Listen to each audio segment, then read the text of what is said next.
He was just the maintenance worker, silent as a shadow. A single dad with calloused hands and a worn toolbox. No one at the elite SEAL training facility ever looked twice at him. Not the cocky recruits who threw their gear on freshly cleaned floors. Not the instructors who barked orders from dawn to dusk. He was invisible, forgettable, just another working man, trying to make ends meet while raising his daughter alone. But when the new female commander arrived and caught a fleeting glimpse of the faded tattoo on his forearm during a routine equipment check, everything shattered. That mark, barely visible beneath years of wear and regret, was a symbol she'd seen only once before in a classified intelligence briefing. A symbol that belonged to operators who didn't exist on paper, men who were ghosts. What unfolded next wasn't just a revelation. It was a reckoning of sacrifice, buried honor, and the kind of quiet strength that refuses to be extinguished. Before we jump back in, tell us where you're tuning in from, and if this story touches you, make sure you're subscribed, because tomorrow, I've saved something extra special for you. The floor of the SEAL training facility at Blackwater Naval Complex gleamed under the harsh overhead lights. Each tile scrubbed clean, each corner swept with the kind of attention most people reserve for things that mattered. Beneath the pull-up bars and around the edges of the sparring mats, a man moved with quiet efficiency, pushing a maintenance cart loaded with cleaning supplies, tools, and replacement parts. Levi Armstrong didn't belong to this world anymore. Not really. Not the world of midnight operations, encrypted communications, or missions that never made it into official reports. Those days were buried deep, locked away in a part of his mind he'd learned to keep sealed. Now he wore a different uniform, faded work pants, a navy blue maintenance shirt with his name stitched above the pocket, and steel-toed boots that had seen better years. He looked like any other facility worker, invisible to the young warriors who trained here, disposable even. But there was something in the way he carried himself, a stillness that didn't quite fit. His posture was too straight for someone who spent his days fixing broken equipment and mopping up after others. His eyes tracked movement with an alertness that no maintenance training manual could teach. And every step, every turn of his wrench, every adjustment he made to a weight machine had a precision to it. Muscle memory, the kind that came from years of doing very different work. "Yo, old man," a voice called out from across the gym. Water fountains busted again. Levi didn't react to the tone. He simply grabbed his toolbox and walked toward the fountain near the free weights.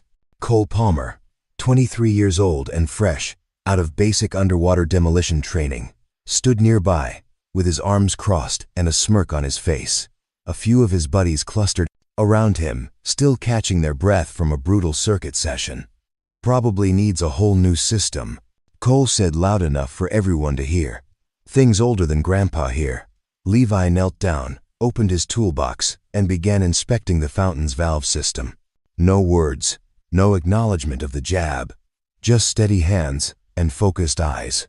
He located the problem within 30 seconds, a loose compression fitting, and had it fixed in less than 2 minutes. He stood, tested the water flow, wiped his hands on a rag, and moved on. Cole snorted. "Man doesn't even talk. Probably forgot how." Behind them, a 315-pound deadlift crashed onto the platform. Music thumped from speakers mounted in the corners. Grunts, laughter, the metallic clang of iron on iron filled the space like a heartbeat. And through it all, Levi Armstrong moved like a current beneath the surface, present but unseen, necessary but unnoticed. What none of them knew, what they couldn't possibly understand, was that Levi's silence wasn't weakness. It was discipline, the kind forged in places where a single sound could mean the difference between life and death, where patience wasn't a virtue but a survival skill. He wasn't just fixing equipment, he was observing, cataloging. His eyes had already mapped every exit, every blind spot, every reflective surface in the gym. Old habits, the kind that 14 years as a Tier 1 operator had burned into his DNA.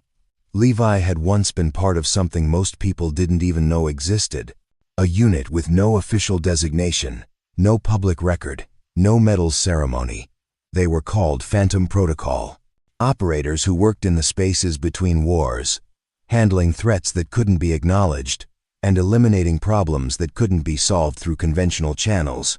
His call sign had been Wraith, but that was another lifetime. Now he was just Levi Armstrong, maintenance worker, single father to an 8-year-old daughter named Sophie. His world had shrunk to school drop-offs, parent-teacher conferences, fixing leaky faucets, and this job at a facility where he'd once briefed commanders on operations that would never see daylight. Why does he even work here? One of the younger recruits whispered as Levi walked past, carrying a replacement cable for the lat pull-down machine. Guy's like a robot or something. Levi heard it. He heard everything. His hearing had been trained to pick up whispers in sandstorms, footsteps on gravel from 50 yards away, the distinctive click of a safety being released. But he didn't react. He simply continued to the machine, removed the frayed cable, and began threading the new one through the pulley system. The gym was massive, easily 10,000 square feet of open training space. One wall was lined with framed photographs of former SEAL teams, faces blurred in some, sharp in others. Unit citations hung beside them, some faded with age. Levi paused near that wall, his eyes drifting to one photograph in particular. It was grainy, taken in low light. A group of operators standing in front of a helicopter, faces obscured by night vision goggles and tactical gear. No names, no dates, no context. But Levi knew every man in that photo. He'd served with them, bled with them, buried 3 of them. He was in the photo too, second from the right, face half hidden in shadow. He turned away before the memories could catch up. The afternoon stretched into evening. Recruits cycled through in waves. Some worked with quiet determination. Others, like Cole Palmer, performed every rep like it was a personal audition. Levi moved between them all, tightening bolts, replacing worn grips, cleaning up spilled water and forgotten towels. At one point, he found himself near the heavy bags. A young recruit was practicing strikes, but his form was sloppy. Feet too close together, shoulders tense, punches coming from his arms instead of his core. Levi watched for a moment, then quietly adjusted in the angle of the bag while the recruit took a water break. When the recruit returned and threw his next combination, the difference was immediate. The bag responded better, the impact more solid. The recruit looked confused for a second, then continued, his confidence growing with each strike. Levi moved on. No acknowledgement needed. No credit taken. That was the thing about real strength, real skill. It didn't need an audience. As the sun began to set, casting long orange light through the high windows, Levi packed up his cart. His shift was ending. Soon he'd drive his aging Ford truck across town to pick up Sophie from after-school care, help her with homework, make dinner, and read her a bedtime story. That routine, simple and predictable, was the only thing that mattered now. But as he pushed his cart toward the storage room, he felt it. That familiar tingle at the base of his skull, the awareness that someone was watching him, not with casual curiosity, but with focus. He didn't turn around, didn't change his pace, but his senses sharpened, his breathing steadied, and somewhere deep inside, a part of him that had been dormant for years flickered awake. Someone had noticed, and in Levi Armstrong's experience, being noticed was rarely a good thing. The morning air at Blackwater Naval Complex carried the sharp scent of salt and diesel fuel. Waves crashed against the nearby coastline, a constant rhythm that had become white noise to everyone who worked there. But for Commander Amber Maxwell, standing at attention in the facility director's office, every sound was still new, still distinct. She'd arrived at 0600 hours, exactly as instructed. Her uniform was pressed to perfection, boots polished, insignia clean. But it wasn't the decorations that defined her. It was the way she held herself, the calm intensity in her eyes, the sense that she'd earned every inch of the authority she now carried. At 34, Amber Maxwell was the youngest female commander Blackwater had ever seen. Some whispered it was a diversity hire. Others said she'd only made it this far because of political pressure. They didn't know about the 3 tours she'd served in hostile territories. They didn't know about the bullet wound in her left shoulder or the shrapnel scars hidden beneath her uniform. They didn't know that she'd turned down 2 promotions because she wanted field experience, not desk duties. And they certainly didn't know about her brother. Lieutenant Jackson Maxwell had been a SEAL, one of the best, according to everyone who'd served with him. He'd died 6 years ago, during a classified operation that his family was never fully briefed on. The official report said equipment failure. The unofficial whispers said something else entirely. Something about a mission that went sideways, a unit that didn't exist, and operators who vanished from all records.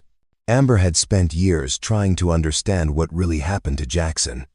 Every door she'd knocked on had been closed. Every file she'd requested had been redacted. Every question had been met with silence. But she hadn't stopped searching. This assignment to Blackwater wasn't random. She'd requested it specifically.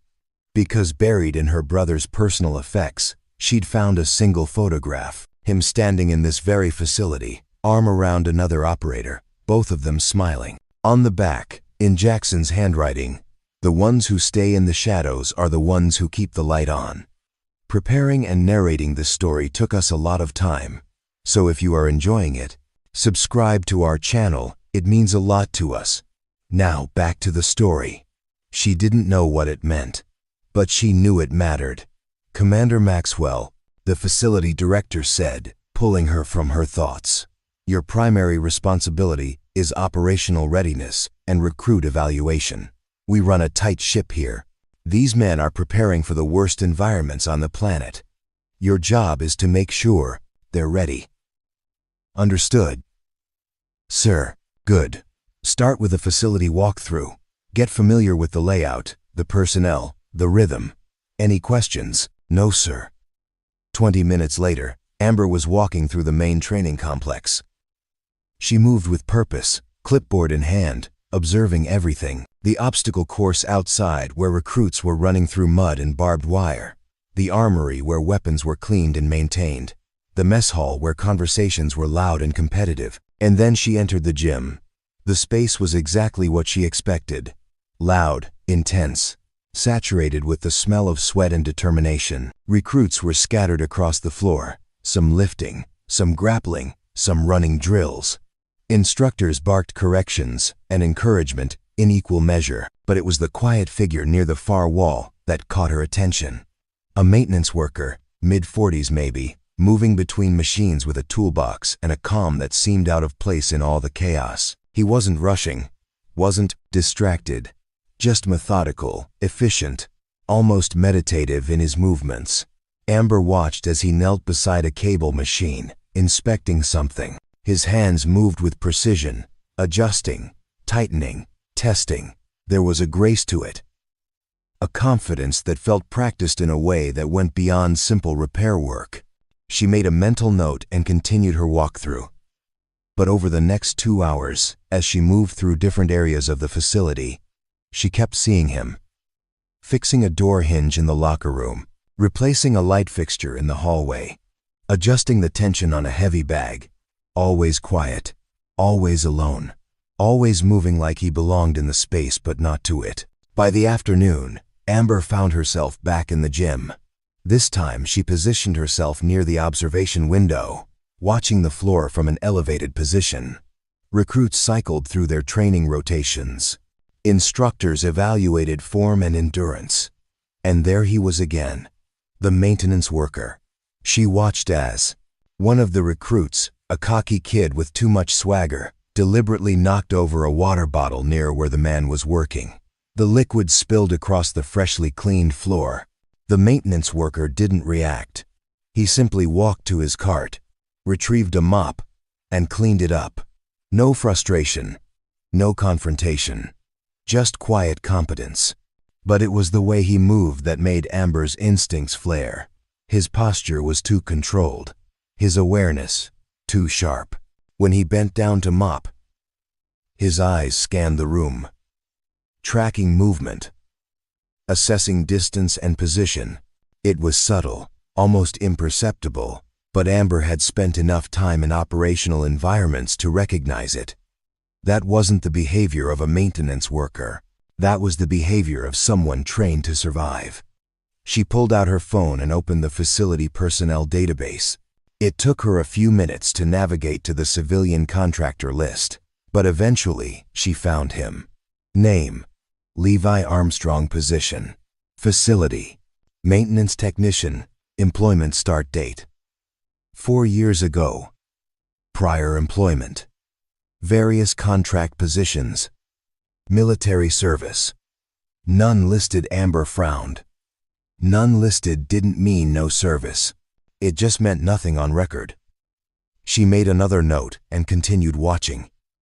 Later that evening, after most of the recruits had cleared out, Amber returned to the gym. It was quieter now, just a few stragglers finishing late workouts.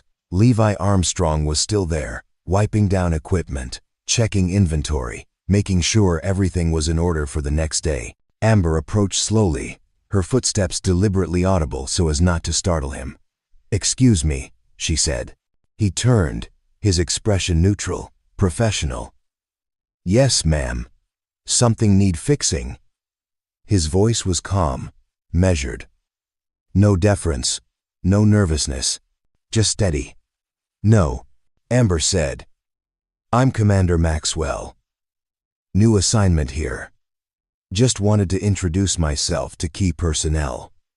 Levi Armstrong," he said, extending a hand. His grip was firm, controlled. Not trying to prove anything, but not weak either. She noticed the calluses, the small scars across his knuckles, the faint tan line on his ring finger, where a wedding band used to be. "How long have you worked here, Mr. Armstrong?" "About 4 years. You prior military?" A pause. Just a fraction of a second, but enough for Amber to notice. "Long time ago," he said. "Different life." She nodded. "Well, facility looks good. You do solid work." "Thank you, ma'am." He turned back to his cart, signaling the conversation was over. But as Amber walked away, she couldn't shake the feeling that there was far more to Levi Armstrong than a maintenance job and a toolbox. And somewhere in the back of her mind, a connection was forming, a sense that the shadows her brother had spoken about might be closer than she'd ever imagined. 3 days passed before Amber saw the tattoo. It happened during a routine equipment inspection. She'd been going through the facility's safety protocols, checking that all machinery met current standards. Levi Armstrong had been assigned to accompany her, since he was the one who maintained most of the equipment. They were in the weight room, examining a bench press station that had been flagged for potential frame wear. Levi knelt down to inspect the welds, running his fingers along the joints with practiced ease. "This one's fine," he said. "The report probably came from someone who doesn't know the difference between stress marks and actual fractures." "The frame's solid." Amber made a note on her clipboard. "You have engineering background?" "Picked up a few things over the years."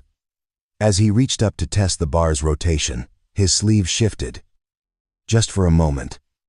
Just enough. Amber's pen froze mid-stroke. There, on his forearm, partially visible beneath the fabric, was a tattoo. Black ink, faded with age and sun exposure. She could only see a portion of it, but what she saw made her breath catch. A skull with a dagger, through it, wrapped in barbed wire. And beneath it, barely visible, 3 letters. PP. Levi noticed her staring. He quickly adjusted his sleeve, pulling it back down over the mark. "Old mistake," he said casually. "Got it when I was young and stupid." But his tone had changed. Just slightly. The ease was still there, but beneath it was something else. Caution. Amber forced herself to refocus. "Right. We all have those." They finished the inspection in relative silence. Levi answered her questions professionally, but the warmth from earlier conversations had cooled. He knew she'd seen something, and he knew she'd recognized it.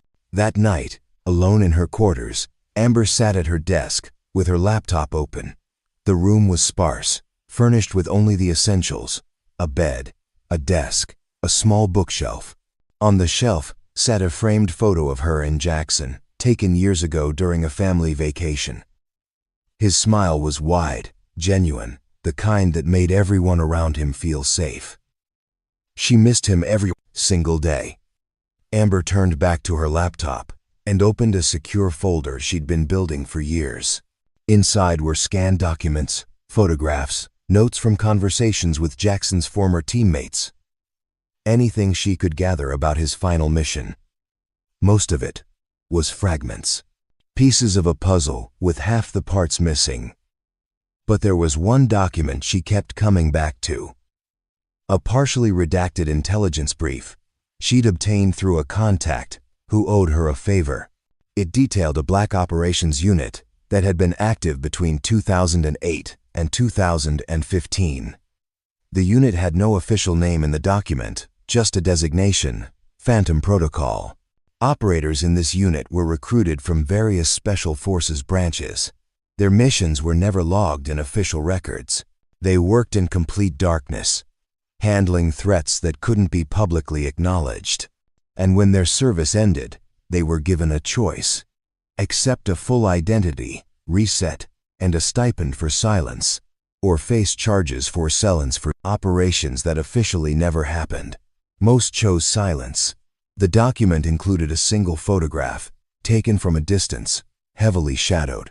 A group of operators standing near a helicopter. Their faces were obscured, but one detail was visible on several of them: tattoos. Specifically, a skull with a dagger through it, wrapped in barbed wire. The symbol of Phantom Protocol. The letters P stood for exactly that. Amber's hands trembled slightly as she zoomed in on the image. She'd looked at this photo 100 times before, always searching for some sign of Jackson, but now she was looking for something else. Someone else. The figure second from the right had the same build as Levi Armstrong. Same height, same posture. The quality was too poor to confirm identity, but the possibility was there. She opened another file. This one contained a list of names, all operators believed to have been part of Phantom Protocol. The list had been compiled from whispers, rumors, fragmented records. Most of the names were redacted or marked as Kaya. But one name stood out. Armstrong, L. Status. Presumed Kaya. Operation Sandstorm. 2014. Amber's heart pounded. She clicked on the entry, but there was almost nothing. Just a date, a location that had been blacked out, and a single line of text. Operator Armstrong remained behind to ensure team extraction. No contact established post-mission. Body not recovered. She sat back in her chair, mind racing. Levi Armstrong wasn't just a maintenance worker. He was a ghost, a man who'd officially died 11 years ago, but was somehow here, alive, fixing cable machines and mopping floors. The question was, why? The next morning, Amber requested Levi's full employment file from Human Resources. The records clerk, an older woman named Patricia who'd worked at Blackwater for 20 years, handed over the folder without question. Amber took it back to her office and spread the contents across her desk. Employment application. Standard background check. References from previous contract jobs, all of which checked out. Tax records. Emergency contact information. A single name. Sophie Armstrong, daughter, age 8. But there was something missing. No DD, 214 form, no discharge papers, no military service record at all. For someone who moved like Levi Armstrong, who carried himself with that kind of control and awareness, the absence of military documentation wasn't an oversight. It was intentional. Amber pulled up the facility's security footage archives. She scrolled through days of recordings, watching Levi's routines. The way he entered the building each morning at exactly 0545 hours. The way he swept every room, his eyes always tracking, always assessing. The way he positioned himself during busy periods, always with his back to a wall, always with clear sightlines to exits. These weren't habits, they were training. She froze the footage on one particular frame. Levi was reaching up to adjust a pull-up bar, and his sleeve had ridden up again. The tattoo was clearly visible. Amber screenshot the image, enhanced it, and compared it to the intelligence brief photo. It was a match. She closed her laptop and stared at the framed photo of Jackson on her desk. Her brother had died on a mission with Phantom Protocol, and now one of his unit members was here, working in the same facility where Jackson had once trained. This wasn't coincidence. Amber stood and walked to the window, looking out over the training grounds. Recruits were running drills in the early morning light, their shouts and commands drifting through the glass. Somewhere out there was a man who held answers. Answers about what really happened to Jackson. About why Phantom Protocol was disbanded. About what truths had been buried beneath layers of classification and silence. And Amber Maxwell wasn't going to let him disappear again. Not this time. Amber Maxwell had learned early in her career that the truth rarely volunteered itself. It had to be hunted, cornered, and extracted from the shadows where it preferred to hide. And right now, the truth about Levi Armstrong was buried deeper than most. She spent the next 2 days digging. Her first call was to an old friend at Naval Intelligence, a man named Harris who'd served with her during her second deployment. They'd kept in touch over the years, trading favors when they could, respecting boundaries when they couldn't. "I need information on a unit," Amber said, keeping her voice low despite being alone in her office. "Phantom Protocol, operated between 2008 and 2015. There was a long pause on the other end. Then Harris's voice came back, careful and measured. "That's not a name I've heard in a long time. What's your interest?" "Personal," Amber said. "My brother." Another pause. "Jackson Maxwell?" "Yes." Harris exhaled slowly. "Amber, that whole operation was sealed. Not just classified, sealed. The kind of seal that comes with career-ending consequences for anyone who tries to break it." "I'm not asking you to break anything," Amber said. "I just need context, background, things that wouldn't compromise active operations." "There are no active operations," Harris said quietly. "Phantom Protocol was disbanded in 2015.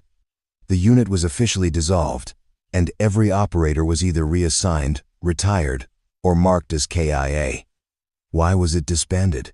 "That's above my clearance," Harris said. "But the rumors, and I'm telling you this as a friend, not as an intelligence officer, the rumors say there was a mission that went wrong, bad intel, maybe a setup. The unit lost half its operators in a single night. After that, Command decided the program was too risky, too much liability." Amber's throat tightened. "Jackson died in that mission, didn't he?" "I can't confirm that," Harris said. "But if he was Phantom Protocol, and if he died in 2014, then yes, that timeline matches." She closed her eyes, steadying herself. "What about the survivors? The ones who made it out?" "Most of them took the deal," Harris said. "Clean break. New identity. Stipend for life. In exchange for silence. A few refused and were dishonorably discharged on fabricated charges. Command needed deniability, and they got it." "Do you have names?" "No. And even if I did, I couldn't share them." "Amber, you're asking me to hand you a list of ghosts. These men don't exist anymore, not on paper. If you found one, the best thing you can do is leave him alone." "What if I can't?" she asked. Harris was quiet for a long moment. "Then be careful, because if he stayed hidden this long, there's a reason, and digging into that reason might put both of you in danger." The call ended, and Amber sat in silence, staring at her desk. She understood the warning, understood the risks, but she'd come too far to turn back now. That evening, she made another call. This one to her father, Admiral Theodore Maxwell, retired, answered on the third ring. His voice was gruff, weathered by decades of service and the cigar habit he'd never fully quit. "Amber, this is a surprise." "Hi, Dad. Do you have a few minutes?" "For you, always." She hesitated, choosing her words carefully. "I need to ask you about Jackson." A heavy sigh. "Sweetheart, we've been over this. I've told you everything I know." "I don't think you have," Amber said gently. Not because you're hiding anything, but because I don't think you were told everything either. Silence. Dad, was Jackson part of a unit called Phantom Protocol? The silence stretched longer. When her father finally spoke, his voice had changed. Harder, more guarded. Where did you hear that name? Research. And I think I found someone who served with him. Amber, listen to me very carefully, her father said. That unit doesn't exist, it never did, and if you found someone claiming to be part of it, you need to walk away. Right now. Why? Because those men were involved in operations that could start wars if they ever became public. Because the people who authorized those missions are still in power, and they will protect their secrets at any cost. And because if Jackson was part of that world, then he knew the risks and accepted them. So you're telling me to just forget about him? Amber's voice cracked slightly. To pretend I don't have questions. I'm telling you to honor his sacrifice by staying safe, her father said. Jackson wouldn't want you putting yourself in danger for answers that won't bring him back. Amber wiped her eyes. What if the answers could help someone else? Someone who's still alive? Her father was quiet for a long time. When he spoke again, his voice was softer. Then you do what you think is right. But you do it smart, and you remember that the men who survive that life, they survive by staying invisible. If you force them into the light, you might destroy the only peace they've managed to find. After the call ended, Amber pulled out a wooden box she kept in her footlocker. Inside were Jackson's personal effects, the few items the Navy had returned to her family after his death. A watch, dog tags, a wallet with a faded photo of their family, and at the bottom, wrapped in tissue paper, a small notebook. She'd looked through it before, but only briefly. Most of the pages were mundane. Training notes, workout routines, book recommendations. But near the back, written in Jackson's distinctive handwriting, was a list of names. Most were crossed out, but 3 remained. One of them was Armstrong, Wraith. The one who stayed Amber's hand trembled as she traced the words. Jackson had known Levi, had served with him. And whatever had happened on that final mission, Levi had been there. The pieces were falling into place, but the picture they formed was still incomplete. The next morning, Amber positioned herself in the gym during the early training session. She watched Levi move through his routine, this time with different eyes. She noticed how he never stood with his back to an open space. How his hands were always free, never holding tools in a way that would slow his reaction time. How he tracked every person who entered or exited, assessing threat levels without conscious thought. And she noticed something else. The way some of the older instructors treated him, not with disrespect, but with a subtle deference. A nod here, a brief acknowledgement there. They knew, maybe not his full story, but they sensed something. Levi finished adjusting a rowing machine and turned to find Amber standing a few feet away. "Commander," he said evenly. "Something I can help you with?" Ross Dendashin. She met his eyes. "I think we need to talk, privately." His expression didn't change, but she saw the calculation behind his eyes. The decision being made in real time. Finally, he nodded. "My shift ends at 1,600 hours. There's a maintenance shed near the south perimeter. It's quiet. I'll be there," Amber said. As she walked away, she felt the weight of what was coming. This conversation would change everything. For both of them. And there was no turning back. The maintenance shed sat at the edge of the facility, tucked between a storage building and the perimeter fence. It was a small structure, barely larger than a garden shed, filled with spare parts, tools, and supplies. The kind of place no one visited unless they needed something specific. Amber arrived 5 minutes early. The sun was beginning its descent, casting long shadows across the compound. She could hear the distant sounds of training drills, the rhythmic cadence of running feet, the sharp commands of instructors pushing recruits to their limits. But here, in this forgotten corner, everything was quiet. The shed door opened, and Levi stepped inside. He closed it behind him, not aggressively, just with the careful precision of someone who understood the value of privacy. He leaned against the workbench, arms crossed, expression neutral. "You've been asking questions," he said. "Not an accusation, just a statement." "I have," Amber admitted, "because I saw your tattoo, and I know what it means." Levi was quiet for a moment, then pulled up his sleeve, fully revealing the mark. The skull, the dagger, the barbed wire, and those two letters. P. Phantom Protocol. Amber said softly. He nodded. "A lifetime ago. You were declared Kaya in 2014. Operation Sandstorm." "I was," Levi said. "Officially, I died in the Hindu Kush Mountains during an exfiltration gone wrong. Unofficially, I made a choice." "What kind of choice?" Levi pushed off the workbench and moved to the small window, looking out at the training grounds.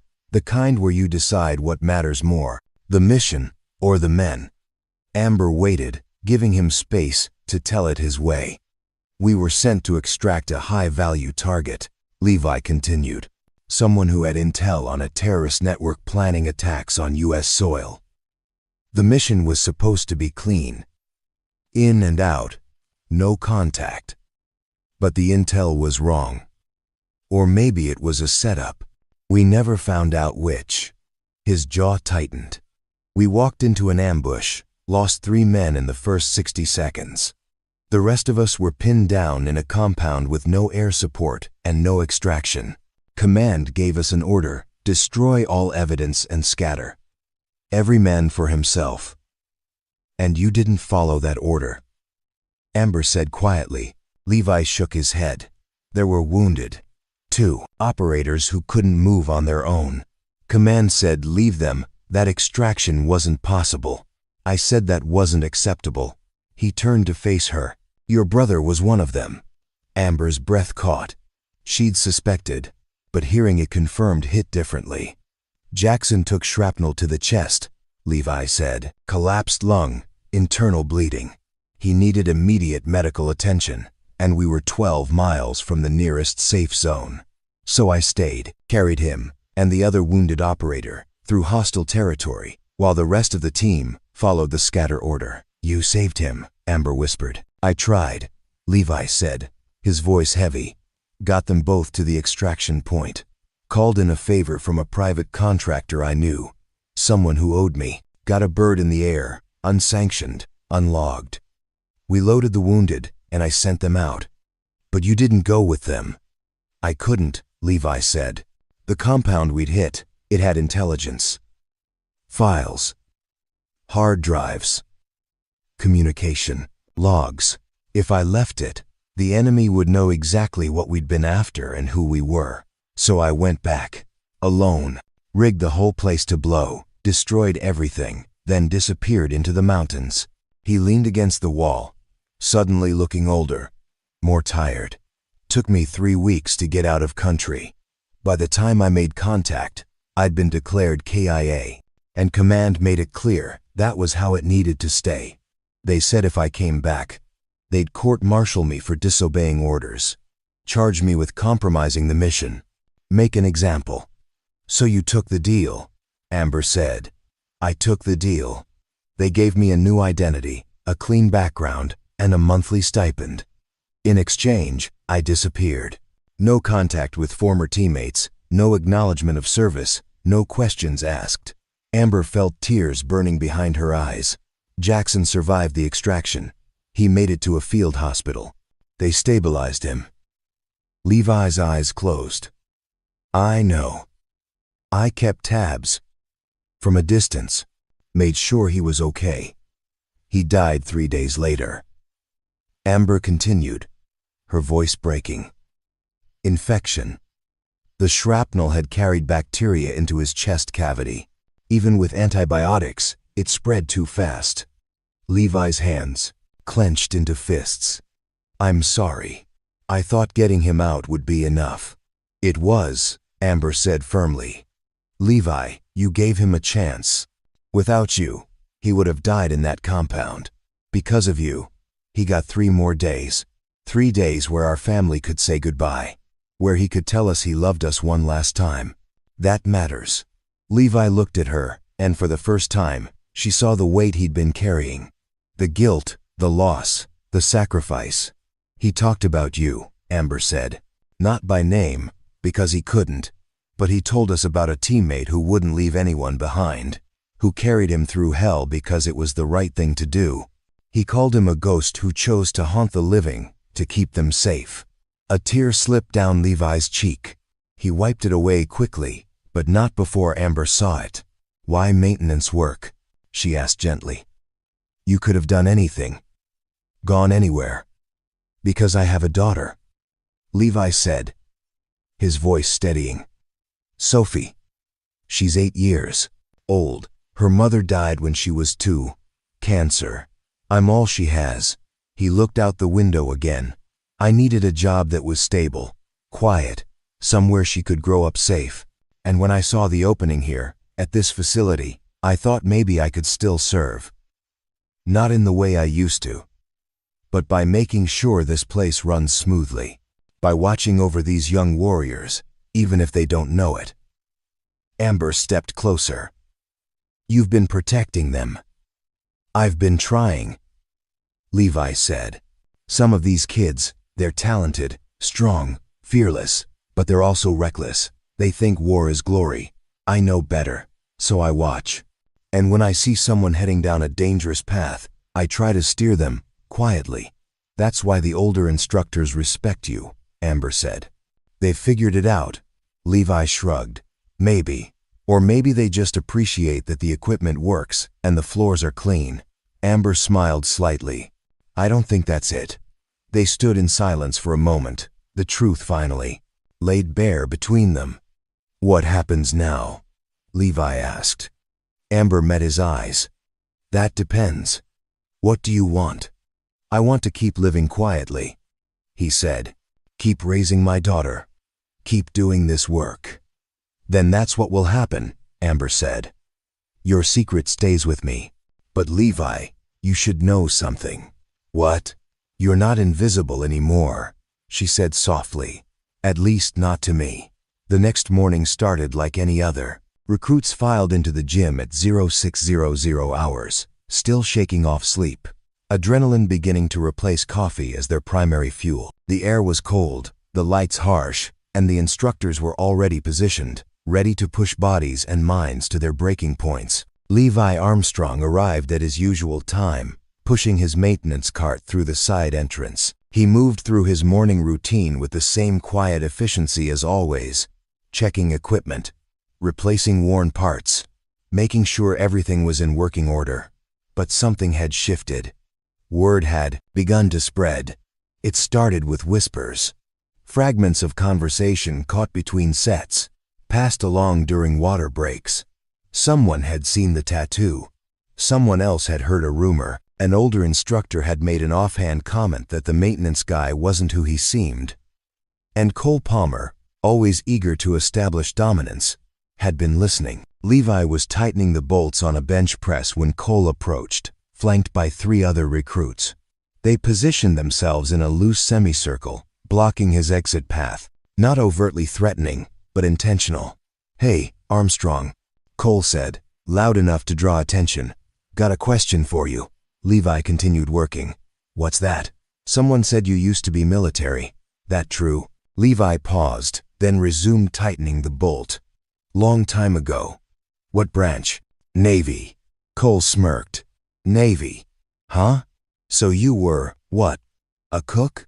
A desk pusher? Because I'm trying to figure out how someone with actual combat experience ends up pushing a mop for a living. A few nearby recruits stopped their workouts, sensing tension. Levi set down his wrench and stood slowly. He was several inches shorter than Cole, older, and without the obvious muscle mass that came from daily training. But there was something in the way he held himself, a stillness that made the space around him feel heavier. I did my time, Levi said calmly. Then I moved on. Moved on to what? Cole pressed. Minimum wage and sweeping floors? Man, that's depressing. What happened? You wash out. No, Levi said. I got out before I turned into someone who measured his worth by how loud he could talk. The gym went quiet. A few recruits suppressed smiles. Cole's face flushed. You got something to say to me, old man? Just an observation, Levi said. You're strong, fast, probably score high on every physical test, but you lead with ego instead of discipline. That'll get you killed. Or worse, it'll get the men beside you killed. Cole stepped closer, jaw tight. You don't know anything about me. I know enough, Levi said. I know you're the type who thinks respect is taken, not earned. I know you see everyone around you as competition instead of teammates. And I know that in a real firefight, you'd be the first one to panic because you've never learned to control yourself. The words landed like punches. Cole's hands clenched into fists. You want to test that theory? Cole asked, voice low and dangerous. Levi didn't move. I don't need to test it. I've seen it 100 times. Men like you burn bright and fast, then they're gone. The ones who last are the ones who know when to stay quiet and when to move. Cole's breathing had quickened, adrenaline surging. Put your hands up. I'm not fighting you, Levi said. Why? Because you're scared. Because I have nothing to prove. Levi replied. Not to you, not to anyone. Cole lunged forward, grabbing Levi's shirt at the collar. Maybe I'll make you prove it. And that's when Amber Maxwell's voice cut through the tension like a blade. Recruit Palmer. Step back. Now. Cole froze. He turned to see Commander Maxwell striding across the gym floor, her expression cold and controlled. I said step back. Cole released Levi's shirt and took 2 steps backward, hands raised in mock surrender. Just having a conversation, ma'am. That didn't look like a conversation, Amber said. She stopped a few feet away, her gaze sweeping over the scene. It looked like harassment, and in this facility, harassment of any personnel, military or civilian, is grounds for disciplinary action. With respect, Commander, Cole said, his voice dripping with false politeness. This man was insulting my abilities. I was defending myself. By physically intimidating someone half your size who was doing his job, Amber asked. That's your definition of defense? Cole's jaw worked, but he said nothing. Amber turned to Levi. Are you all right, Mr. Armstrong? Levi nodded. Yes, ma'am. No harm done. She studied him for a moment, then looked back at Cole. You and I are going to have a conversation in my office. Right now, the rest of you, back to your training. The gym slowly returned to motion, though dozens of eyes remained on the scene. As Cole followed Amber toward the exit, he shot one last look back at Levi. It wasn't anger anymore. It was something worse. Wounded pride mixed with a promise that this wasn't over. Later that afternoon, Levi was restocking supplies in the equipment room when Amber found him.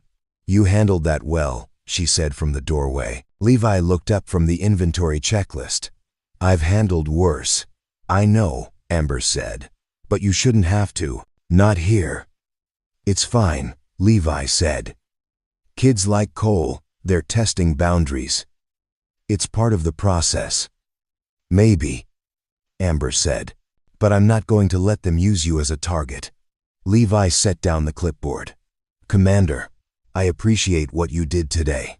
But I don't need protection. I can take care of myself. I know you can, Amber said. But you shouldn't have to prove it every day just to do your job in peace. She stepped into the room, lowering her voice. Cole's been put on notice. One more incident, and he's gone from the program. But I need to know something. Are you okay with staying? Because if this is going to keep happening, if your presence here is going to create ongoing problems, we can find another solution.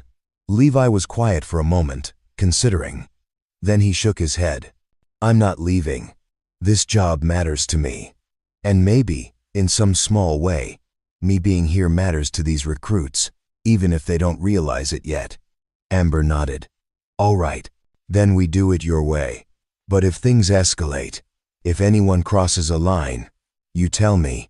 Deal? Deal, Levi said.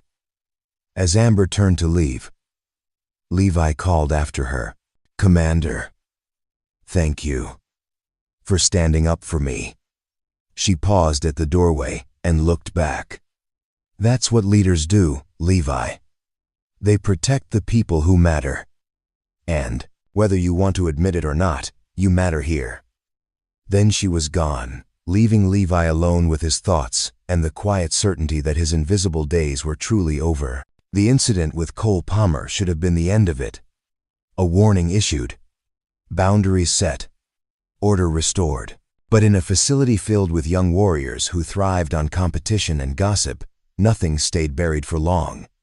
Over the next week, the whispers grew louder. Recruits began paying closer attention to Levi Armstrong. They watched the way he moved, the precision in his work, the calm that never broke regardless of circumstance. Some started asking questions to the older instructors, probing for information about the quiet maintenance worker who seemed too composed, too aware. And then someone found the photograph. It happened during a routine cleaning of the facility's archive room. A dusty space filled with old training records, unit photos, and memorabilia from decades of operations. One of the recruits, a young operator named Hunter Tate, had been assigned to organize and digitize some of the older materials. He was scanning through boxes of photographs when he found it. A faded image from 2012, taken during a joint training exercise. In the background, barely visible, was a group of operators in unmarked gear. No insignia, no unit identification, just faces and weapons. But one of those faces looked familiar. Hunter enlarged the image on his computer, adjusting the contrast and brightness. The figure in the back, partially shadowed, had the same build and profile as Levi Armstrong. And on his forearm, just barely visible, was the edge of a tattoo. Hunter sat back in his chair, heart pounding. He made a copy of the image and, against his better judgment, shared it with a few of his teammates. By the next morning, it had spread through the entire recruit class. Levi noticed the change immediately. The way conversation stopped when he entered a room. The way eyes followed him with a new intensity. Not mockery anymore, but curiosity mixed with something that looked like respect, or maybe fear. He kept his head down and continued his work, but he knew it was only a matter of time before someone confronted him directly. That moment came during the afternoon training session. The gym was packed, every station occupied. Recruits were rotating through circuit training, pushing themselves through burpees, kettlebell swings, and rope climbs. The energy was high, competitive, each man trying to outperform the others. Levi was near the back wall, replacing a worn cable on the lat pull-down machine. He was focused on his work, hands steady, mind calculating tension ratios and load capacity. Then Cole Palmer's voice rang out, clear and challenging. "Hey, Armstrong." Question. Levi didn't look up. "I'm working, Palmer. This'll just take a second," Cole said, moving closer. Several other recruits began gravitating toward them, sensing confrontation. Someone found an old photo. Group of operators from 2012. Unmarked gear. No unit identification. Black Ops type stuff. Levi's hands didn't stop moving. Lot of photos like that around here. "Yeah," Cole said. "But this one's interesting. Because there's a guy in the background who looks exactly like you. Same build, same face, same tattoo." The gym was getting quieter now. More recruits were stopping their workouts, attention drawn to the exchange. "So, here's what I'm wondering," Cole continued. "Were you really just Navy, like you said? Or were you something else? Something you've been hiding?" Levi set down his tools and turned to face Cole. His expression was calm, but there was a weight in his eyes that made several of the closer recruits take an involuntary step back. "I told you I served," Levi said quietly. "What I didn't tell you is that it's none of your business what I did or didn't do." "I think it is my business." Cole shot back. "Because if you were some kind of elite operator, and now you're here mopping floors, That means either you screwed up bad or you're lying about who you are. Either way, we deserve to know." The tension in the room was thick enough to cut.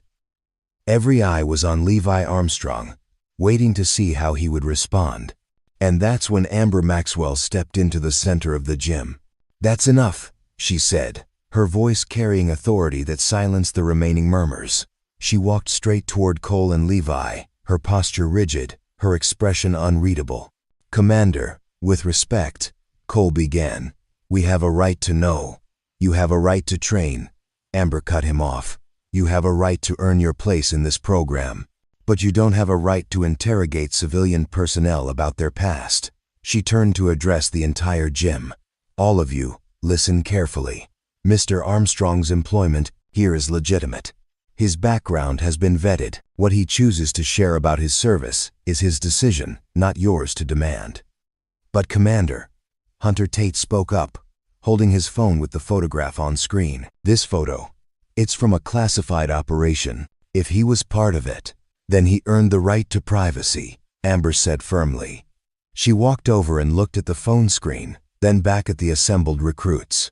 "How many of you know exactly what your instructors did during their service? The missions they ran, the operations they were part of?" Silence.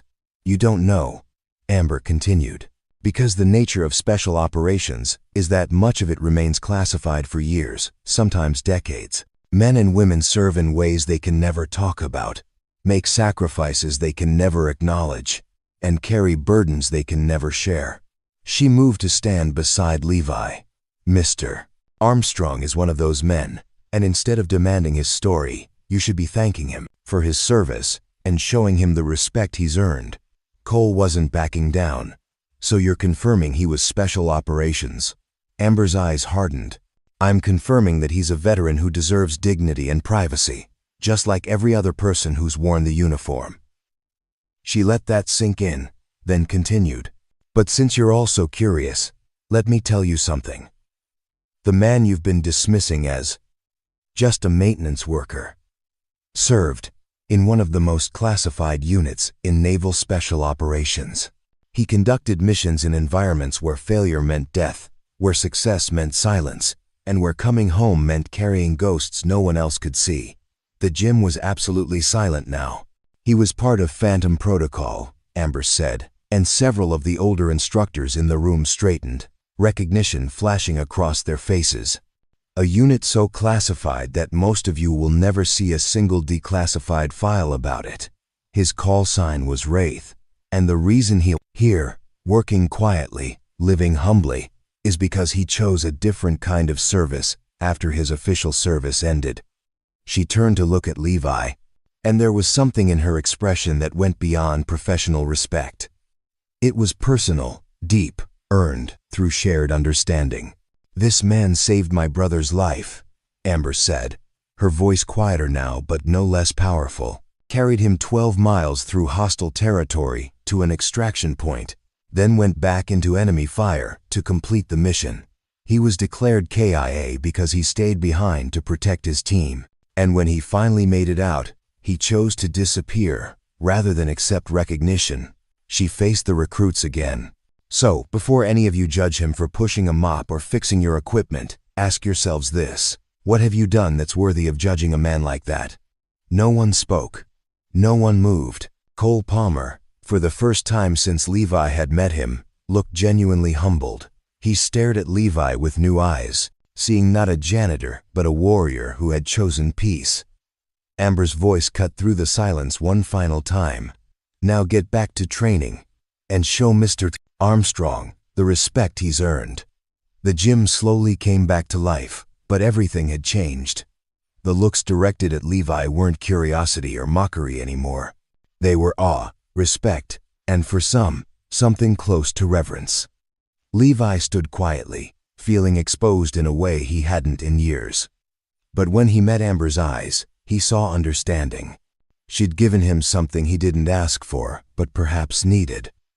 Validation. Acknowledgement. A return from the shadows. He nodded once. A silent thank you. She nodded back, then turned and walked toward her office, leaving Levi standing in a gym that would never see him the same way again. The response came faster than either Levi or Amber expected. 72 hours after the public revelation, in the gym, a classified message arrived through secure channels. Amber was summoned to a video conference with Joint Special Operations Command. No explanation provided. Attendance mandatory. She sat alone in the facility's secure communications room, the walls lined with signal-blocking material. A single monitor displaying the seal of JSOC. Her stomach was tight with anticipation. She knew what this was about. The screen flickered to life. 3 figures appeared, each in separate video windows.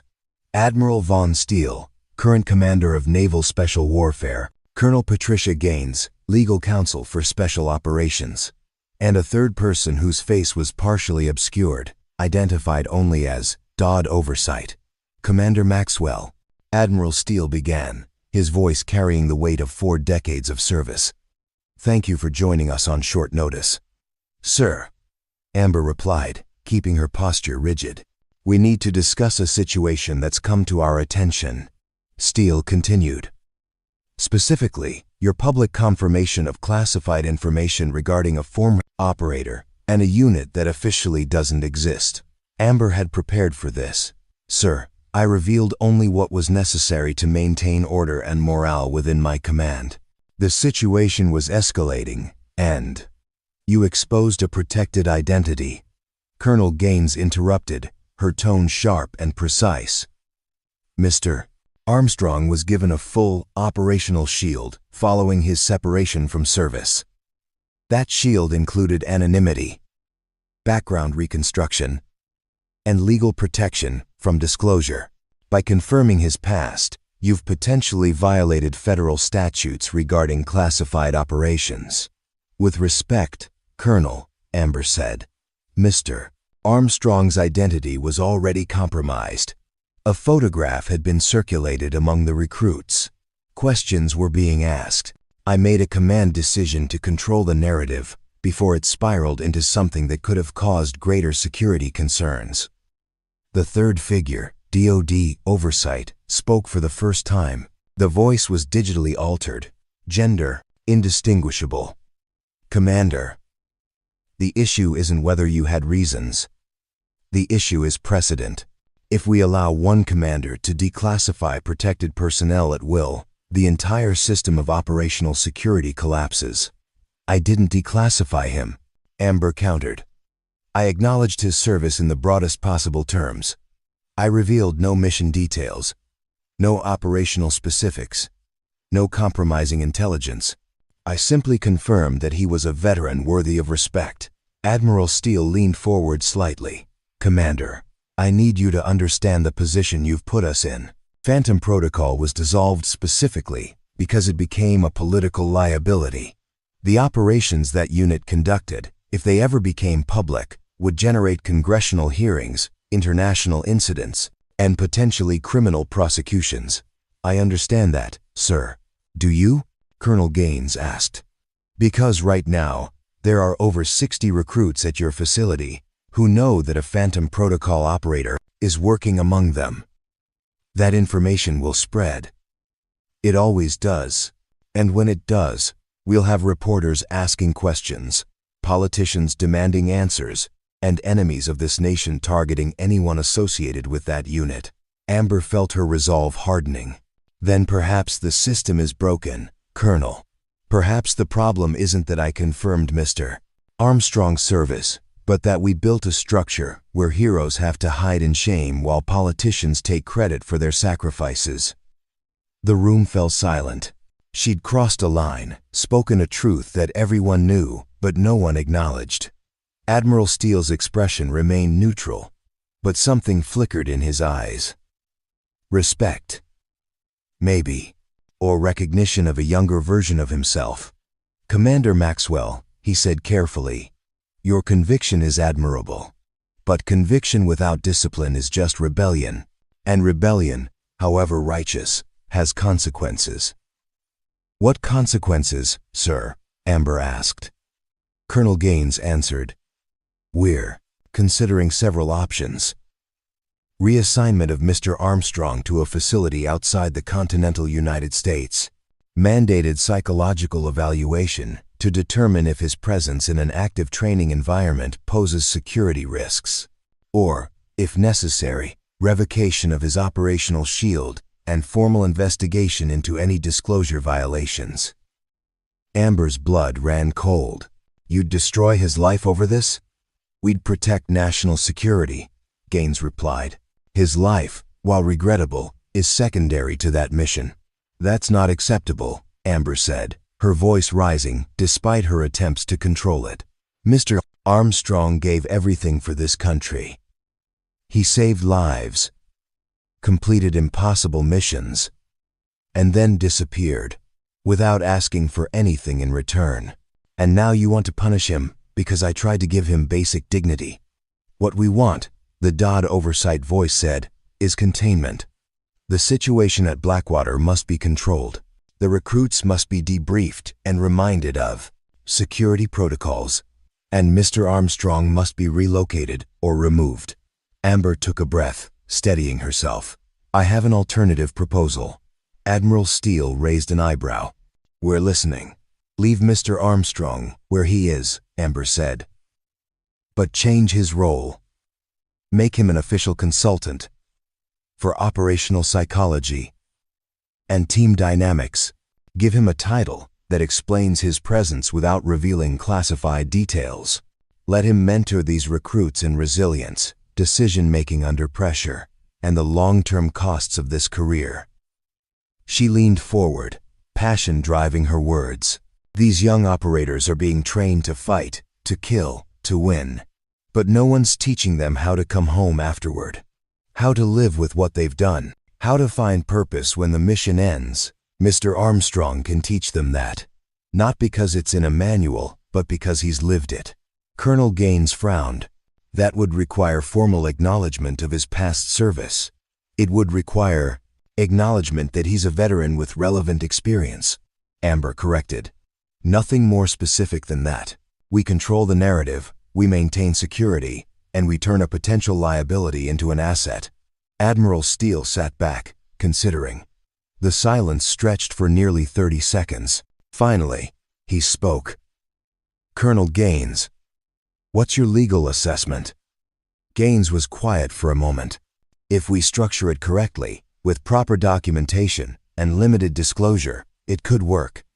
We'd need Mr. Armstrong's cooperation, full security briefings for the recruits, and ongoing monitoring. But it's not without precedent. Insmation. The DoD oversight voice added. It would require approval from several oversight committees. Then get that approval, Admiral Steele said with finality. Commander Maxwell, you have 48 hours to brief Mr. Armstrong and obtain his consent. If he agrees, we'll move forward with your proposal. If he refuses, he'll be relocated, and his shield will be reinforced through other means. Clear? Crystal clear, sir, Amber said. One more thing, Steele added, his tone softening slightly. Your father would be proud of you. You fought for your people. That's what good commanders do. Just make sure you're also thinking 3 moves ahead, because the people watching this situation, they're thinking 5 moves ahead. Understood? Yes, sir. The screen went dark. Amber sat alone in the silent room, her heart pounding. She'd bought Levi time, maybe even a future, but she'd also put both of their careers on the line. She stood, straightened her uniform, and headed for the door. She had 48 hours to convince a ghost to step into the light, and she had no idea if he'd agree. Amber found Levi in the maintenance shed, the same place they'd had their first real conversation. He was organizing tools on a pegboard, each item placed with careful precision. The late afternoon sun filtered through the dusty window, casting long shadows across the concrete floor. We need to talk, Amber said from the doorway. Levi set down the wrench he was holding. I figured. Word travels fast in command circles. You heard? I didn't need to hear specifics, Levi said. You defended me publicly. That always has consequences. Amber stepped inside and closed the door. JSOC contacted me. They're not happy about the disclosure. I could have told you that, Levi said without judgment. What do they want? Initially, they wanted you relocated or investigated, possibly both. Levi nodded slowly, absorbing this. And now I've bought us an option, Amber said. But it requires your agreement, and I need to be honest with you. It's going to change your life here. She explained the proposal. The consultant role, the formal mentorship position, the structure that would allow him to work openly with recruits while maintaining operational security. Levi listened, without interrupting, his expression unreadable. When she finished, silence filled the shed. Levi walked to the window and looked out at the training grounds where young warriors were running obstacle courses, their shouts and grunts carrying on the wind. You're asking me to step out of the shadows, he said finally. I'm offering you a chance to serve differently, Amber replied. These recruits, they're being forged into weapons. But no one's teaching them how to be human afterward. You can do that. What if I say no? Levi asked. Then they relocate you, probably overseas, somewhere far from Sophie. You'd still have your stipend, still have your anonymity, but you'd lose this. The stability, this proximity to your daughter, this community. Levi's jaw tightened at the mention of his daughter. Sophie was everything to him. The reason he'd survived, the reason he'd chosen peace over violence, the reason he got up every morning. How much would I have to reveal? He asked. Nothing specific, Amber said. No mission details, no operational intelligence, just your experience. What you learned, what you carried, how you found your way back. Levi was quiet for a long time. When he spoke again, his voice was heavy with emotion. I spent 15 years being a ghost, existing in spaces between official records. And then I spent another 11 years trying to disappear completely. Being nobody. Just a maintenance worker, just a dad, just someone who fixes things quietly. He turned to face her. You're asking me to be seen again. To stand in front of people and admit that I was someone else once. Someone dangerous. I'm asking you to be whole, Amber said gently. You're not that operator anymore. But you're not just a maintenance worker either. You're both. And these young warriors need to see both. They need to know that strength isn't just about what you can do in combat. It's about what you become afterward. Levi looked at her. Really looked at her. And saw not just a commander but someone who understood. Someone who'd lost her own brother to this life and was trying to prevent more losses. Sophie comes first, he said. Whatever I decide, she stays protected. No media, no attention, no risk to her safety. Agreed, Amber said. That's non-negotiable. And I won't glorify what I did. Levi added. I won't tell war stories, like their adventures. These kids need to understand the cost, not just the glory. That's exactly what they need, Amber said.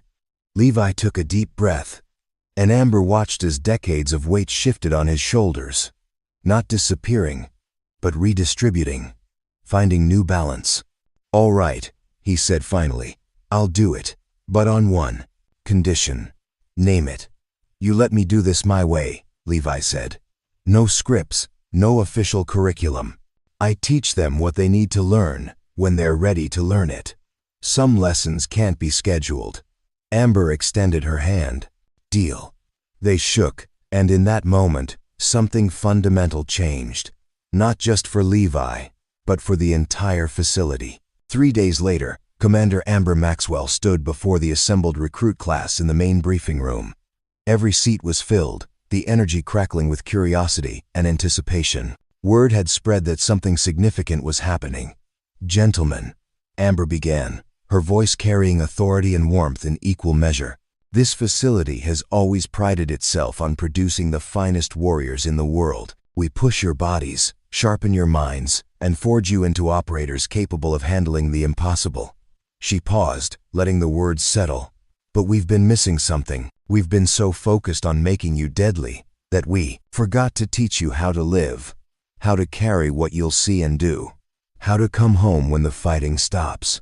She gestured to the side door, which is why I'm introducing a new component to your training. Starting next week, you'll participate in resilience workshops led by someone who has actual experience with the long-term costs of this career. The door opened, and Levi Armstrong walked in, not in his maintenance uniform, but in simple civilian clothes, a dark polo shirt, and khaki pants. He looked the same, yet somehow different, more present, more solid, like he was occupying space instead of moving through it. Some of the recruits straightened. Others exchanged glances. Cole Palmer, sitting in the third row, looked down at his hands. "This is Levi Armstrong," Amber continued, "formerly of Naval Special Operations, specifically a classified unit I've already acknowledged. He's not here to train you in tactics or weapons. You have instructors for that. He's here to prepare you for something harder, surviving what comes after." She looked at Levi, giving him the floor. Levi stepped forward, his eyes scanning the room. When he spoke, his voice was calm but carried weight. "I'm not going to tell you war stories," he said. "I'm not going to describe operations or missions. What I'm going to teach you is something no manual covers. How to make decisions when every option is terrible. How to lead when you're more scared than the people following you. How to carry loss without letting it destroy you." He paused.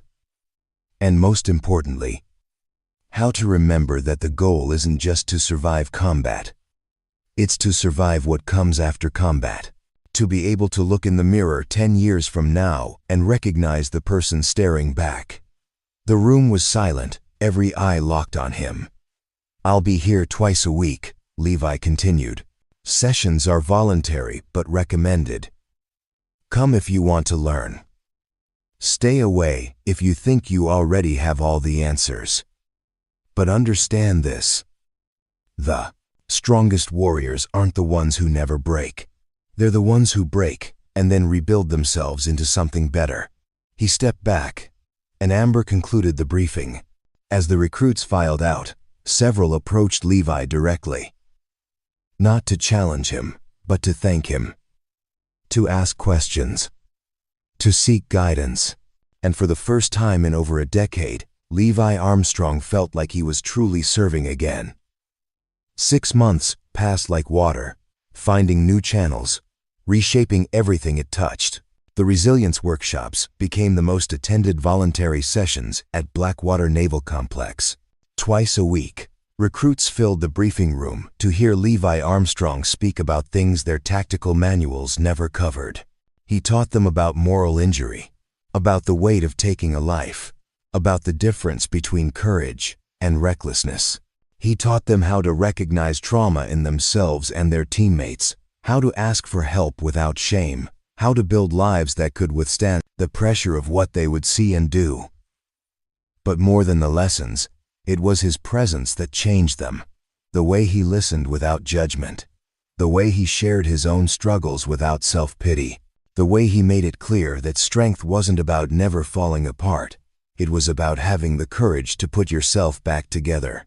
Cole Palmer was among his most dedicated students. The cocky recruit who'd once mocked Levi now sat in the front row of every session, taking notes, asking thoughtful questions. He'd approached Levi privately 3 weeks after the workshops began, voice thick with something that might have been regret. "I was wrong about you," Cole had said, "and I'm sorry." Levi had simply nodded. "You weren't wrong. You just didn't have all the information. Now you do. What matters is what you do with it." That conversation had marked a turning point for Cole. He still trained hard, still competed fiercely. But there was a new quality to his leadership. Less ego, more awareness. Less volume, more substance. The change rippled through the entire recruit class. Training scores improved. Team cohesion strengthened. Even the instructors noticed the difference. The way these young warriors were learning to balance aggression with compassion, intensity with wisdom. And through it all, Levi Armstrong found something he'd thought was lost forever: purpose without violence, service without sacrifice of self. On a cool evening in late October, Amber stood on the observation deck overlooking the training grounds. The sun was setting, painting the sky in shades of orange and purple. Below, recruits were finishing evening PT, their cadence calls carrying on the wind. She heard footsteps behind her and turned to find Levi approaching. He'd changed from his teaching clothes into jeans and a worn jacket, ready to head home to Sophie. "Commander," he said with a slight smile.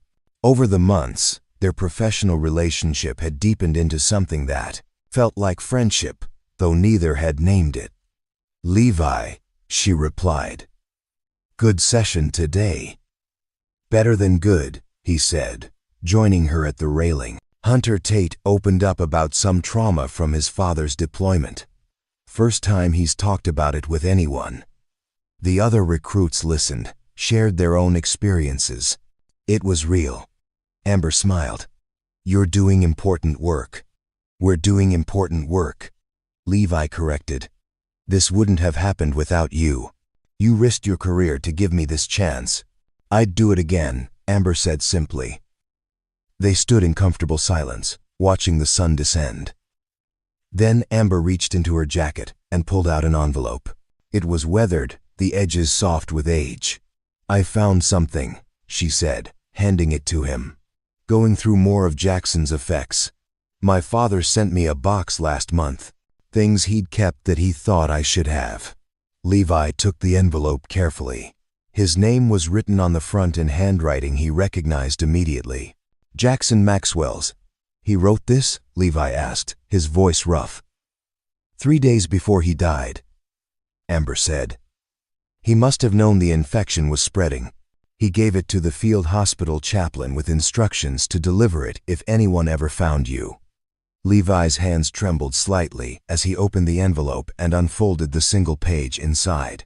"Wraith, if you're reading this, someone found you. I hope that means you made it out, found peace, built something worth living for. You deserve that more than any of us. I don't remember much from that extraction. Pain, dust, your voice telling me to stay awake. But I remember the moment I understood you weren't leaving. Command had given the order to scatter, and you looked at me and said, 'Not without you.' Those 3 words saved my life. I know how this world works. I know they'll bury you in paperwork and secrecy, call you a ghost and pretend you never existed. But I need you to know something. You existed to me. You exist to everyone you saved. We carry you with us, whether the official records acknowledge it or not.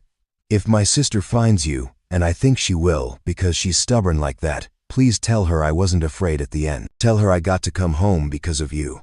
And tell her that the best warriors aren't the ones who fight the hardest. They're the ones who know what they're fighting for. You taught me that. Thank you for carrying me. Thank you for staying. And thank you for whatever life you built after. You earned every moment of peace. Semper Fi." Jackson Levi finished reading and had to turn away, pressing the heels of his hands against his eyes. Amber gave him space, her own tears falling silently. When he finally turned back, his voice was thick. "I thought I was too late. I thought saving him just meant he died somewhere else." "You gave him 3 more days," Amber said. 3 days where he could write letters, say goodbye, tell our family he loved us. 3 days where he wasn't alone in that compound. That's not too late, Levi. That's everything. He folded the letter carefully and held it to his chest. "I don't know how to thank you for this." "You already have," Amber said. "Every recruit you help, every lesson you teach, every time you show these warriors that coming home is possible, you're honoring Jackson. You're making sure his sacrifice meant something." Levi looked at her, and something passed between them. Recognition, understanding, connection. 2 people who'd lost pieces of themselves to war and were learning to be whole again. "Sophie's been asking about you," Levi said after a moment. "Wants to know if you'd come to dinner sometime. She's making her famous spaghetti, which is mostly sauce and enthusiasm." Amber smiled, wiping her eyes. "I'd like that." "Saturday," Levi offered. "Saturday," Amber confirmed. As they walked together toward the parking lot, Levi felt lighter than he had in years. Not because the weight was gone, but because he'd learned to carry it differently. With help, with purpose, with hope. His truck was parked near the facility entrance. Before getting in, he turned back one last time to look at the compound. The gym where he'd once mopped floors in silence. The briefing room where he now taught warriors how to stay human. The grounds where young operators trained for battles they couldn't imagine. This place had given him back his life. Not the one he'd lost, but a new one. Better in ways he was still discovering. He climbed into his truck and drove toward home, toward Sophie, toward a future that finally felt possible. And behind him, Commander Amber Maxwell stood watching until his taillights disappeared. A smile on her face and her brother's letter pressed against her heart. The ghosts had finally found peace, not by disappearing, but by learning to walk in the light. Together. 2 years later, the ceremony was held outdoors on a clear spring morning. Rows of white chairs faced a temporary stage erected on the training grounds at Blackwater Naval Complex. The air carried the scent of fresh-cut grass and salt from the nearby ocean. Families filled the seats, some in their finest clothes, others in military dress uniforms passed down through generations. Levi Armstrong stood backstage, adjusting the collar of his button-down shirt. He wasn't used to formal events, preferred the background to the spotlight, but today was different. Today mattered. "You ready?" Amber asked, appearing beside him. She wore her dress uniform, ribbons and insignia gleaming in the sunlight. Over the past 2 years, she'd been promoted to executive officer of the entire Naval Special Warfare Training Command. Her leadership had become legendary. Her approach to warrior development studied and replicated across multiple facilities. "As ready as I'll ever be," Levi said, managing a slight smile. "Sophie here?" Amber asked. "Front row, center. Wouldn't miss it." Amber squeezed his hand briefly, a gesture that had become natural between them. Their relationship had evolved slowly, carefully, built on mutual respect and shared understanding. They hadn't rushed anything, both carrying too much history to take connection lightly, but what had grown between them was solid, real, something that felt like home. The ceremony began with the national anthem. Then Admiral Von Steele took the stage, the same officer who'd initially questioned Amber's decision to reveal Levi's past. Time and results had changed his perspective entirely. 2 years ago, Steele began, his voice carrying across the assembled crowd. This facility introduced an experimental program, resilience training led by a former operator who understood the true cost of service. Some in command thought it was unnecessary. Others thought it would make our warriors soft. He paused, scanning the audience. They were all wrong. Steele detailed the statistics. Decreased attrition rates. Improved team cohesion scores. Reduced post-deployment mental health incidents among graduates. Most importantly, feedback from the field showed that operators trained through the new program were making better decisions under pressure, supporting their teammates more effectively, and adapting to civilian life with greater success. The results speak for themselves. Steele continued, which is why I'm pleased to announce that the resilience program pioneered here at Blackwater will now be implemented across all Naval Special Warfare Training facilities. And we're establishing the Jackson Maxwell Fellowship for Warrior Resilience, named after a fallen hero whose sacrifice inspired this transformation. Amber felt tears prick her eyes. Her brother's name, spoken aloud, honored publicly. It was more than she'd ever hoped for. Steele gestured toward backstage. "Mr. Levi Armstrong, please join me." Levi walked onto the stage, blinking in the bright sunlight. The audience applauded, but it was the sight of Sophie in the front row, beaming with pride, that steadied him. Beside her sat Amber's father, retired Admiral Theodore Maxwell, who offered Levi a respectful nod. Steele shook Levi's hand, then presented him with a framed certificate, in recognition of exceptional service to Naval Special Warfare, for pioneering methods in warrior resilience and psychological readiness, and for demonstrating that true strength includes the courage to be vulnerable. We present you with the Admiral Stockdale Leadership Award. The applause grew louder. Levi accepted the certificate, throat tight with emotion. Not because of the award itself, but because of what it represented. Acknowledgement, validation, a statement that the work he was doing mattered. When the applause died down, Levi stepped to the microphone. He'd prepared no speech, decided instead to speak from the heart. "I'm not comfortable with recognition," he began. "Spent most of my career in shadows, and even more years trying to disappear completely. But I've learned something important. Hiding isn't the same as healing." He looked out at the audience, seeing recruits he'd mentored, instructors who'd supported the program, families who'd sent their sons and daughters into this life. "The warriors we train here are capable of incredible things. They'll go places most people can't imagine and do things that will never make headlines. But when they come home, they need more than discipline and toughness. They need permission to be human, permission to struggle, to heal, to ask for help." His voice strengthened. "This fellowship, this program, it's not mine. It belongs to every operator who carried invisible wounds. To my friend Jackson Maxwell, who taught me that coming home is just as important as completing the mission. And to Commander Amber Maxwell, who had the courage to believe that warriors could be both strong and whole." He glanced at Amber, standing just off stage, and saw pride shining in her eyes. "So to the families here today," Levi continued, "know that we're not just training your loved ones to fight, we're teaching them to survive, to thrive, to come home to you as complete people, not just as weapons. That's the promise we're making. And it's a promise I'll spend the rest of my life keeping." The applause that followed was thunderous. Recruits stood, then instructors, then the entire audience rose in a standing ovation that seemed to shake the very ground. Levi stepped back from the microphone and returned to Amber's side.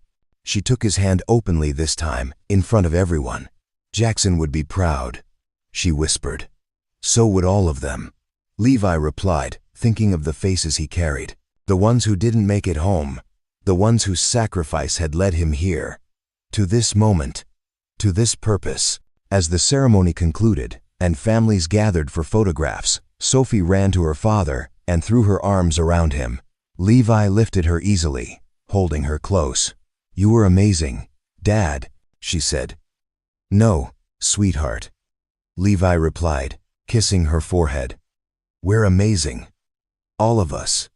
Together. And surrounded by people who'd become family." Standing on ground that had witnessed both his lowest moments and his greatest transformations, Levi Armstrong finally understood what coming home really meant. Not a place, not a rank, not a mission accomplished, but the courage to be seen, to be known, and to keep serving, one quiet act of strength at a time. Up next, you've got 2 more standout stories, right on your screen. If this one hit the mark, you won't want to pass these up. Just click and check them out. And don't forget to subscribe and turn on the notification bell so you don't miss any upload from us.